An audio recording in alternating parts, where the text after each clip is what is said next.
አብረን ቆመን የጋራ መፍትሄ ማምጣት ካልቻልን ሐቂቃ ነው የምላችሁ ይሄ ጉዳይ አሳሳቢ ነው፣ መፍትሄ የሚፈልግ ነው። አክሱም ውስጥ መስጂድ ተከልክሏል። ግን ፖለቲካሊ የትግራይ ክልላዊ መንግስት ጫዋታ የተጫወቱት ጫዋታ አለ። ጫዋታው ምንድነው? ውቅሮ ነጃሺ ቀብር ያለበትን ለብቻ እስላማዊ የመጀመሪያው መስጊድ ምናምን ተብሎ ራሱን የቻለ ታሪክ ተተርኮ የቱሪዝም ምንጭ እንዲሆን ለብቻ፣ አክሱም ደግሞ ለብቻ ከክርስትና ጋር ተያይዞ ተቀምጧል። ነጃሺ እኮ ውቅሮ ላይ አይደለም አስተዳደር የነበረው። ውቅሮ የሞተበት ቦታ እንጂ የገዛበት ቦታ አይደለም።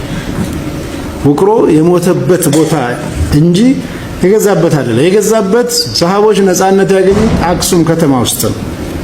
ተሰደው ወጥተው ይህንን መብት ያገኙ ስደተኞችን ተቀበለች ኢትዮጵያ የምትባለው አክሱም ውስጥ ነው።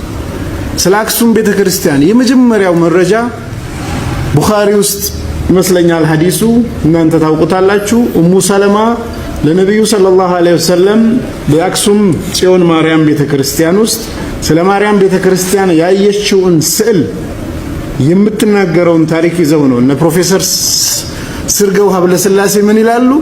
በወቅቱ የአክሱም ጽዮን ማርያም ምን እንደምትመስል የመጀመሪያው መረጃ ብለው ይወስዱታል። በዚህን ጊዜ ኡሙ ሰለማ አክሱም ገብታ ቤተክርስቲያኑን አይታ የተናገረችውን ሐዲስ ወስደው ያኔ እንኳን ምን ይመስል ነበር ብሎ ደሊል ያደርጋል።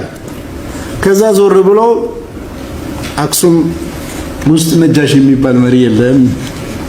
ከዛ ዞር ይሉና አክሱም ቅዱስ ስለሆነ ሙስሊሞች መስጊድ መስራት አይችሉም ይላል።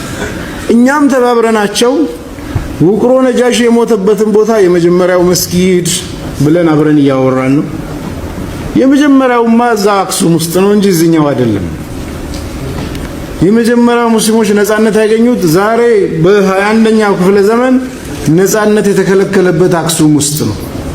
ይሄን በማስረጃ ማነጋገር የሚቻለው ጉዳዩን ወደዛ ገልብጠን በዚህ በኩል ተቀበልናችሁ ስደተኞች እንዲያረጋግን በዚህ በኩል አይቻልም ሲሉ ምን ያህል ኮንትራዲክት ያደረጉ እንደሆነ ማሳየትም ከኛ የሚጠበቅብን ነው። ለማንኛውም ከዚህ በላይ አላስረዝምም። በርትተን ማነው አክሱምን ገዳም ያደረጋት? አክሱም ተወልዶ እዛው ያደገ ሙስሊም መብት የለውም?